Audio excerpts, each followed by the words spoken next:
लोकसभा चुनाव की तारीखों की घोषणा हो गई है। लोकसभा चुनाव 2024 बिहार में इस बार भी 7 चरणों में होगी।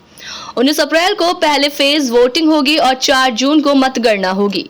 वर्ष 2019 लोकसभा चुनाव की तरह ही बिहार में इस बार भी 7 चरणों में चुनाव कराए जाएंगे। पहले चरण की वोटिंग 19 अप्रैल से शुरू होकर दूसरे चरण की वोटिंग 26 अप्रैल को होगी, जबकि तीसरे चरण की वोटिंग 7 मई, चौथे चरण की वोटिंग 13 मई, पांचवें चरण की वोटिंग 20 मई को होगी। वहीं छठे चरण की मतदान 25 मई को और सातवें चरण की वोटिंग 1 जून को होगी, जबकि मतगणना 4 जून को होगी। बिहार में प्रथम चरण में 19 अप्रैल को औरंगाबाद, गया, नवादा और जमुई में मतदान होंगे। दूसरे चरण में 26 अप्रैल को किशनगंज, कटिहार, पूर्णिया, भागलपुर और बांका में मतदान होंगे। तीसरे चरण में 7 मई को झंझारपुर, सुपौल, अररिया, मधेपुरा और अररिया में वोटिंग होगी। चौथे चरण में 13 मई को दरभंगा, उजियारपुर, समस्तीपुर, बेगूसराय और मुंगेर में वोटिंग होगी। पांचवें चरण में 20 मई को सीतामढ़ी, मधुबनी, मुजफ्फरपुर, सारण और हाजीपुर में मतदान होगा।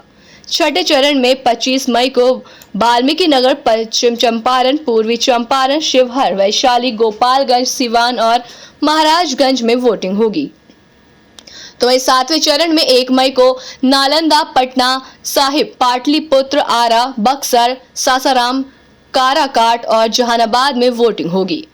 दरअसल बिहार के क्षेत्र संवेदनशील भी माने जा रहे हैं और इसलिए फ्री एंड फेयर इलेक्शन के लिए यहाँ कई चरणों में मतदान कराए जाने का एक तरह से परंपरा भी बना हुआ है।